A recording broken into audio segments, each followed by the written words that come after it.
guys! Welcome or welcome back to my channel. Again, my name is Jap. Kumusta po kayong lahat? Okay, so ayan guys, maraming salamat po sa walang sawang pagsubaybay sa ating pong daily love reading. And kung ikaw ay bago pa lang sa ating channel, mag-subscribe na po kayo. And i-click mo na rin yung ating notification bell para lagi kang updated sa ating mga bagong upload. And sa mga interesado pala guys sa ating private reading, wishing candle, cord cutting, ayan, iiwan ko na lang guys yung link ng aking Facebook sa ating pong description box below. I-message nyo na lang ako guys, okay? So, ayan, bago tayo guys mag-start, i-cleanse muna natin yung energy. Okay. So, tignan natin guys, kanino bang love reading itong masasagap natin ngayon? Kanino bang love reading itong masasagap natin?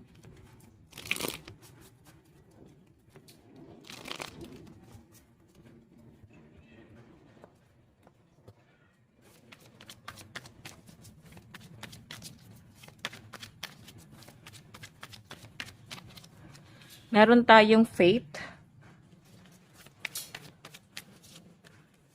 Meron tayong triumph. Gain. Whoa. And death. Okay, so guys, ito ha, new beginning. So, naniniwala kayo guys dun sa kasabihan na yung second chance, mas nagiging mas matured yung relationship. Kung sa tingin nyo dati, parang feeling nyo napaka-toxic ng relationship nyo, napaka-immature, like, sa side person, parang ang daming bawal ganito yung suot mo, dapat ganito ka lang, dapat ganyan. So, masyado siya guys, naging controlling. Tapos, ikaw naman guys, may makita ka lang na may tinatawagan siya, or kung sino kausap niya, kahit wala guys, parang alam niyo yung pagselos wala sa lugar. So, napaka-immature. So, ito guys, nangyari siya guys sa past. Ito kasi guys, ano siya eh, parang second chance. Mas nagiging matured yung relationship nyo ngayon ng person mo sa pangalawang pagkakataon na ibinigay sa inyo. Okay, kasi nandito guys yung death eh. Kaya ako nasabing ano to, ex to. Kasi nandito yung death. Nag-end talaga. Yung iba sa inyo guys, pwedeng, ano eh, hindi nyo na guys pinili na balikan pa. Okay, siguro mas sanay kayo na magkaibigan na lang, mas nagmamatured kayo, or mas na-realize nyo guys na okay yung relationship nyo ng ganon. Parang magkaibigan lang kayo. Okay? Parang mas nagwo-workout pa kayo. Baka dati kasi guys, nagsimula kayo sa ganon, sa friendship. Then parang wino-workout nyo ngayon. Okay? So, napakaganda niyan guys. Ayan, no, puro success to. Sobrang matured nyo na ngayon parehas, no? Kung nagkakaroon kayo guys ng pag-uusap, siguro, meron kayong mga bagay na i-consider ngayon kung gusto niyo guys magsama ulit. As in, ibibigay niya yung assurance na gusto mo at ikaw ganun din. Okay? Tignan pa natin guys. Ayan, ito yung energy ni person. Ano yung nararamdaman sa inyo?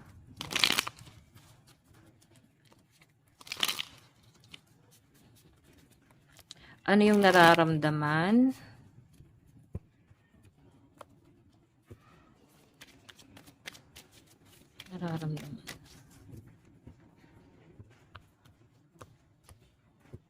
Okay.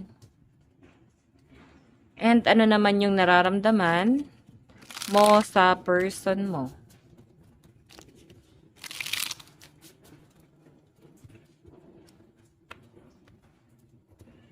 Okay. Nararamdaman ni person sa'yo. Bagong passion. Alam mo, ito ha, siguro, as in, ang laki na ng pinagbago mo. Kung dati kasi guys, parang feeling niya, ang daming paghihirap dun sa relasyon yung dalawa, ang daming naging challenge, ups and down, hindi naging maganda yung mga nangyari. Sa pinapakita sa akin guys, ano eh, page kasi bago.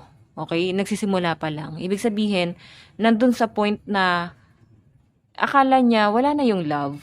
Pero namahinga lang pala yung pagmamahal na yon. Natulog lang. Tapos nung nagtagpo or nag-usap kayo guys, parang nagigising ulit to. Okay?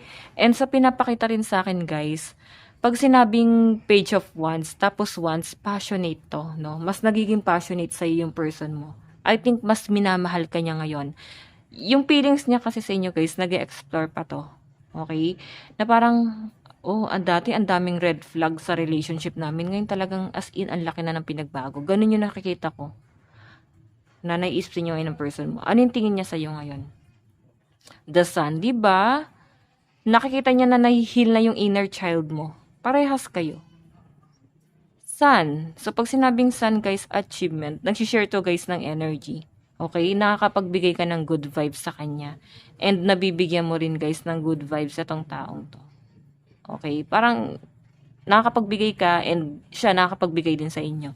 So, give and take. So, siguro as in good vibes yung energy nyo ngayon. As in parang bago, parang hindi nangyari yung mga masakit na nangyari sa inyo sa past. As in parang nabura lahat yon, guys.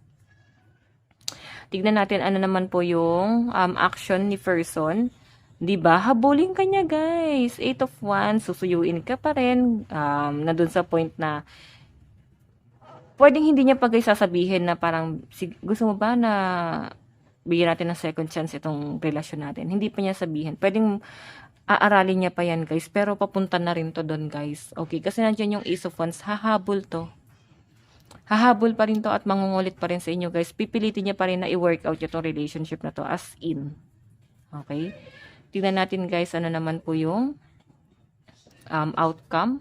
Meron tayong Temperance. Yun nga lang, maaring nag-a-adjust pa rin siya. Tinatansya niya pa rin, guys, kung meron ka pa rin bang pinagdadaanan sa mga nangyari. Like, naapektuhan ka pa rin ba dun sa ending or sa hiwalayan nyo noon. Pero sa nakikita niya, guys, kasi pwedeng naka-move on ka na eh. Like, wala na sa inyo, hindi ka na, guys, naapektuhan, parang ordinaryong tao na lang siya sa inyo. So, siguro, nafe-feel mo rin na parang, ay, gusto ko pa rin pala siya. Okay, kaya nga, guys, ito, yung 8 of Wands, mabibigyan talaga to, guys, ng second chance. As in, magkakaroon siya, guys, ng matinding balance dito sa relationship na to. Bottom of the deck, guys, Knight of Wands, diba? Hindi na, guys, magpapatumpik-tumpik pa tong taong to. As in, magmamadali siya, guys, na ayusin yung relasyon yung dalawa. Okay? So, change direction. Pwedeng na mahinga lang talaga to or parang akala niya yung relasyon nyo is hanggang doon na lang. Okay, hindi niya na, guys, talaga maayos. Pero ang pinapakita kasi sa akin, guys, once alam mo yung change direction, parang pabalik siya sa inyo ngayon. Ayan o. So, malakas ang energy ng mga fire sign dito. Aries, Leo, Sagittarius, Cancer, Pisces, and Scorpio. Tignan naman natin guys sa side mo. Nararamdaman mo? King of Coins. Mabagal pa rin pero pinag-iisipan mo to, guys. Okay? Si King of Coins kasi, guys, pinag-iisipan, pinaghahandaan, pinaplano. So, as in, nakikita ko sa inyo, guys, yung pagiging matured mo ngayon. Okay? May alam ka na ngayon, hindi ka gaya dati na parang tingin sa'yo ng person mo isip bata, wala pang alam, madaling mapaikot. So, sa pinapakita sa akin, guys, etong si person, iniisip niya ang laki na ng pinagbago mo ngayon. Yung nararamdaman mo sa kanya, guys, hindi ka nagpapakaisip to get. Magpapa-heart to get ka dito. Tignan natin, guys, ano yung tingin mo sa kanya. Meron tayong The Lovers. Wow! Diba? Bago pa rin. Iniisip mo pa rin, guys, na naging maganda naman talaga yung pagsasama nyo noon. Maring may mga conflict lang talaga, like misunderstanding. Hindi lang talaga, guys, naging maayos yung pagsasama nyo before. Pero sa pinapakita sa akin, guys, the lovers pa rin. Lovers pa rin yung tingin mo sa kanya. As in, kung siguro sa mga naging karelasyon mo, mas okay tong taong to. Okay? Wala akong nakita, guys, na any ano dito, na parang nagkaroon ng third party, siguro misunderstanding or nawalan kayo ng communication. Okay? So, tignan natin, guys, ano naman yung magiging action mo. Queen of Swords. Matalino ka eh. So, ikaw, bago ka magbigay ng kumpas or basbas sa taong to, hihingin mo, no? Parang, ano yung magiging assurance ko sa'yo kung sakali. Okay, matalino ka na, hindi ka nakatulad ng dati. Outcome, guys, is King of Swords pa rin. Puro utak yung pinapagana nyo, guys. No? As in, napaka-kalmado ng magiging, mo, guys, di sa taong to. Approach mo sa kanya. Bottom of the deck, guys, 8 of Swords. Sista ka pa rin eh. Okay, so maaaring matagal ka, guys, nag-move on talaga sa taong to. Pero sa malinaw na pinapakita sa akin, nakaka-move on ka naman na. So, malakas pong energy ng ear sign, Aquarius, Gemini, Libra, Capricorn, Taurus, Virgo, Cancer, Pisces, Scorpio. Ayan, meron tayong Sagittarius dyan. Okay, tignan natin guys, saan napatungo tong relationship na to. Saan napatungo?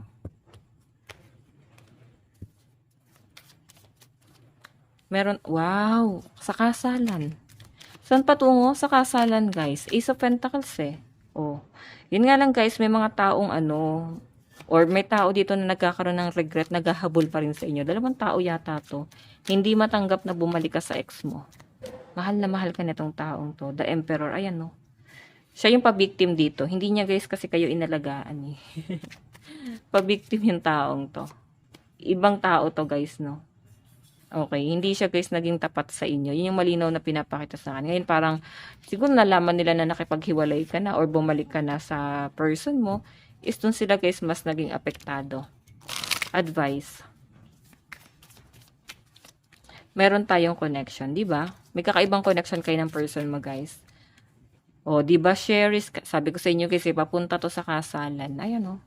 Cherish your relationship. Papunta na kayo guys sa kasalan ni person.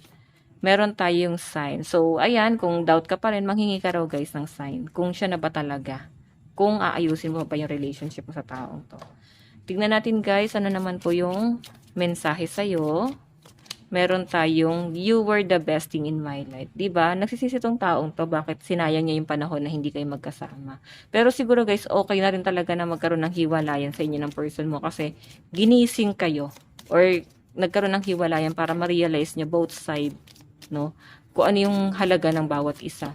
Meron tayong we will be together again. So, alam naman pala niya or pwedeng aware naman talaga siya guys na talagang babalikan ka niya. Kahit na nagkaroon na kayo guys ng misunderstanding before. Kaya ito na nga siya guys, babalik na siya ngayon. I know, I feel you leaving me behind. So, ikaw yung nagiging cold kasi guys. Okay, mahirap kang suyuin talaga ngayon. Siguro kasi talagang nagkaroon ka na ng matinding realization, naka-move on ka na as in. So guys, ayan, malakas po yung energy ng Earth sign, Capricorn, Taurus, Virgo, Aries, and Aquarius, Gemini, Libra. So ayan guys, ito lang po ang inyong daily love reading bukas po ulit. God bless and love you all. Bye-bye po.